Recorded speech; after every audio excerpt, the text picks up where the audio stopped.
ఇంతింతై వటుడింతై. అది 1983. పుట్టిన 9 నెలల్లోనే చారిత్రాత్మక విజయం సాధించి తెలుగు గడ్డపై తెలుగు జాతి ఆత్మ గౌరవ పతాక ఎగరవేసింది తెలుగుదేశం పార్టీ. తెలుగు వెలుగు ఎన్టీఆర్ ముఖ్యమంత్రిగా తెలుగునాట రామరాజ్య స్థాపన జరిగి అప్పటికి 2 వారాలు. దేశంలో సంక్షేమ యుగానికి స్వర్ణ పర్వానికి బీజం పడిన శుభ సందర్భం అది. ఆ సంతోష సమయాన 1983 జనవరి 23వ తేదీన ఎన్టీఆర్ కు మనవడు పుట్టాడు. నారా చంద్రబాబు నాయుడు భువనేశ్వరి దంపతుల కుమారుడిగా పుట్టిన ఆ మనవడి పేరు నారా లోకేష్. తాత తండ్రి ఇద్దరూ రాజకీయాల్లో ఉన్నప్పటికీ ఆ ప్రభావం కొడుకు మీద పడకుండా ఒక మామూలు పిల్లాడిని పెంచినట్టే పెంచారు తల్లి భువనేశ్వరి. చదువుతో పాటు క్రమశిక్షణ, సంస్కారం, వినయ విధేయతలు వంటి అత్యుత్తమ లక్షణాలు అబ్బేలా పిల్లాడిని తీర్చిదిద్దారు. లోకేష్ టీనేజ్కి వచ్చేసరికి తండ్రి ఆంధ్రప్రదేశ్కు ముఖ్యమంత్రి అయ్యారు. అయినప్పటికీ లోకేష్ పై ఆ ప్రభావం ఏదీ పడలేదు. తండ్రి ధ్యాస అంతా ప్రజలపై ఉంటే లోకేష్ ధ్యాస అంతా తల్లి దగ్గర మంచి మార్కులు ఎలా కొట్టేయాలా అన్న దాని మీదే ఉండేది. అప్పట్లో మధ్యతరగతి కుటుంబాల పిల్లల టార్గెట్ అమెరికా చదువు. లోకేష్ కూడా అమెరికాలోని కార్నెగీ మెల్లన్ యూనివర్సిటీలో బ్యాచిలర్ ఆఫ్ సైన్స్, అదయ్యాక Stanford graduate school of business లో ఎంబీఏ పూర్తి చేశారు. అక్కడే ఉద్యోగం కూడా వెతుక్కున్నాడు. 2009లో ఇండియాకు తిరిగి వచ్చి ఎన్టీఆర్ మెమోరియల్ ట్రస్ట్ కు ట్రస్టీగా బాధ్యతలు చేపట్టి హెల్త్ కేర్ విభాగాన్ని ప్రారంభించాడు. బ్లడ్ బ్యాంకులు, హెల్త్ క్యాంపులు, మొబైల్ క్లినిక్లు అన్ని లోకేష్ ఆలోచనలే.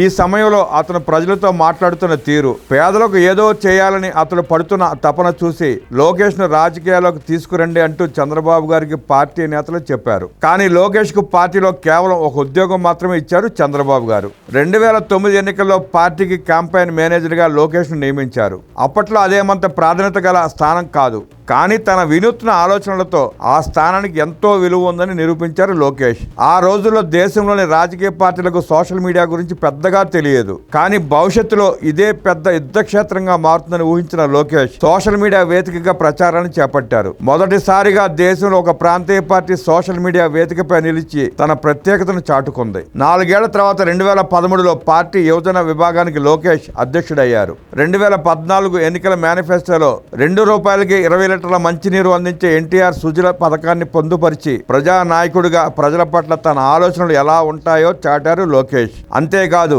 2014 మహానాడులో కార్యకర్తల సంక్షేమ నిధిని ప్రతిపాదించడంతో లోకేష్ ఇమేజ్ మరో స్థాయికి వెళ్ళింది. దేశంలో ఒక రాజకీయ పార్టీ తన కార్యకర్తల సంక్షేమం కోసం నిధిని ఏర్పాటు చేయడం అదే మొదటిసారి. వెంటనే 20 కోట్ల రూపాయలతో నిధి ఏర్పాటైంది. చంద్రబాబు గారు ముఖ్యమంత్రిగా ప్రమాణ స్వీకారం చేసే సమయానికి లోకేష్ కార్యకర్తల సంక్షేమ నిధి సమన్వయకర్తగా పదవి చేపట్టారు. దీంతో తెలుగుదేశం పార్టీలో లోకేష్ ప్రత్యక్ష పాత్రను పోషించడం మొదలైంది. 2014 నవంబర్లో పార్టీ సభ్యత్వ నమోదును చేపట్టి 53 లక్షల మందికి పైగా ప్రజలను పార్టీలో చేర్పించి ఒక మహా సైన్యాన్ని తయారు చేయడం ఒక సంచలనం. ఇదే సమయంలో సభ్యత్వం తీసుకున్న ప్రతి కార్యకర్త కుటుంబానికి భరోసా ఇస్తూ 2 లక్షల రూపాయల బీమా సౌకర్యాన్ని అందించడం దేశంలోనే మొదటిసారి. 2015 సెప్టెంబర్లో పార్టీకి జాతీయ ప్రధాన కార్యదర్శిగా, పార్టీలో అత్యున్నత స్థాయిలో నిర్ణయాలు తీసుకునే పొలిట్ బ్యూరో సభ్యునిగా పదవులు చేపట్టారు లోకేష్. అంతే, ప్రత్యర్థులు లోకేష్ ని పార్టీలో నెంబర్ 2గా భావించి టార్గెట్ చేశారు. అదే సమయానికి దేశంలో పప్పు అనే పదం ట్రెండింగ్ లో ఉంది. లోకేష్ కి కూడా ఆ పదాన్ని తగిలించి ట్రోల్ చేయడం మొదలు పెట్టారు.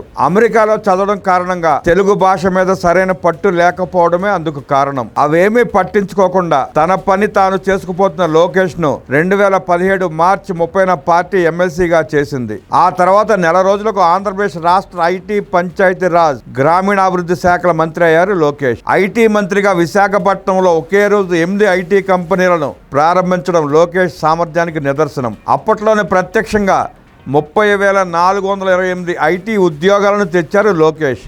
గ్రామీణాభివృద్ధి మంత్రిగా కూడా రాష్ట్రానికి ఏకంగా 97 అవార్డులు సాధించి పెట్టారు. 2019 ఆంధ్రప్రదేశ్ శాసనసభ ఎన్నికల్లో మంగళగిరి నియోజకవర్గం నుంచి పోటీ చేసి తన ప్రత్యర్థి చేతిలో 5,337 ఓట్ల తేడాతో ఓడిపోయారు. ఆ ఓటమి లోకేష్ ను కృంగదీయకపోగా మరింత పట్టుదలను పెంచింది. ఏ నియోజకవర్గంలో తాను ఓడిపోయాడో అదే నియోజకవర్గ ప్రజలకు తాను మరింత దగ్గరవ్వాలనుకున్నాడు. నిత్యం తన నియోజకవర్గ ప్రజలకు అందుబాటులో ఉంటూ వారి కోసం తన సొంత డబ్బులతో ఎన్నో పథకాలను అమలు చేస్తూ వచ్చాడు. మరోవైపు 2023 జనవరి 27 నుంచి డిసెంబర్ 20 వరకు 3123 కిలోమీటర్ల పొడుగున యువగళం పేరిట లోకేష్ చేసిన పాదయాత్ర చారిత్రాత్మకమైంది. ఈ పాదయాత్ర లోకేష్ లోని అసలైన నాయకత్వ లక్షణాలను బయటకు తెచ్చింది. తెలుగు రాదు అన్న వారికి స్పష్టమైన తెలుగులో ఘాటైన సమాధానం ఇచ్చారు. అతని మెత్తని మనసును అలుసుగా తీసుకున్న వాళ్ళకి తాను ఎంతటి యోధుడో తెలియజేశాడు. తల్లి చాటున గారాభంగా పెరిగిన లోకేష్ ఎండకు వానకు తట్టుకుని పాదయాత్ర చేయగలడా అని సందేహించిన వారికి సమాధానంగా కష్టపడటమే నాకు ఇష్టమని చెప్పారు లోకేష్ పాదయాత్రతో ఏపీలో రాజకీయ పరిస్థితులు మారాయి. లోకేష్ ప్రజలను అక్కన చేర్చుకుంటున్న తీరు, ప్రత్యర్థుల వైఫల్యాలు, అవినీతి, ప్రజా కంటక పాలనపై విమర్శనాస్త్రాలు సంధిస్తున్న తీరు చూసి వైసీపీ పెద్దల గుండెల్లో గుబులు మొదలైంది. పాదయాత్రపై రకరకాలుగా కుట్రలు చేశారు. అయినా పాదయాత్ర ఆగకపోగా రోజు రోజుకు ప్రజాదరణ పెరుగుతుండటంతో చంద్రబాబు గారిని అక్రమంగా అరెస్ట్ చేసి జైల్లో పెట్టారు. దాంతో కొన్నాళ్లు పాదయాత్రకు బ్రేక్ పడింది. అయినప్పటికీ లోకేష్ రాజీ పడలేదు, భయపడలేదు.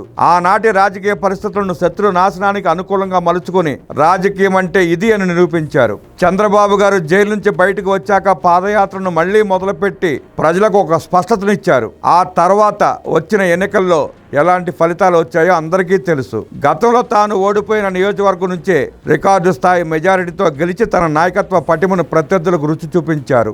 ఆ తర్వాత కూటమి హయాంలో ఈ 18 నెలలు ఏం జరిగిందో అందరికీ తెలుసు. ఐటీ మంత్రిగా, విద్యా మంత్రిగా లోకేష్ సాధించిన వరుస విజయాలను దేశ ప్రధాని సహా జాతీయ మీడియా మొత్తం ప్రశంసించింది. ఒక మెగా డిఎస్సి, ఒక వాట్సాప్ గవర్నెన్స్, ఒక గూగుల్, ఒక కాగ్నిజెంట్, ఒక ఏపీ మోడల్ ఆఫ్ ఎడ్యుకేషన్, ఇలా చెప్పుకుంటూ పోతే అన్ని లోకేష్ను ఒక సమర్థుడైన పాలకుడిగా నిరూపిస్తాయి. 4 గంటల సేపు 4000 మందితో మాట్లాడి వారి విజ్ఞప్తులు తీసుకున్న ప్రజా దర్బార్ గురించి వింటే లోకేష్లోని మానవత్వం, ఆయనలోని సహనం మనకు తెలిసొస్తాయి. అదే సమయంలో రెడ్ బుక్ తన పని తాను చేసుకుంటూ పోవడం చూస్తే లోకేష్ మామూలోడు కాదు అని హెచ్చరిక వినిపిస్తుంది. మొత్తం మీద జాతీయ పత్రిక కవర్ పేజీకి ఎక్కేంతగా లోకేష్ తనను తాను శిల్పములా చెక్కుకుంటూ ఒక పరిపూర్ణ నాయకుడిగా ఎదగడం నవతరానికి స్ఫూర్తినిస్తుంది. నేటి తరం ఆయన లోకేష్ అన్నా అంటోంది. ఈ రోజు లోకేష్ పుట్టినరోజు. మన భవిష్యత్తు బాగుండాలంటే ఎంతో భవిష్యత్తు ఉన్న నారా లోకేష్ను శతమానం భవతి అని ఆశీర్వదించుదాం.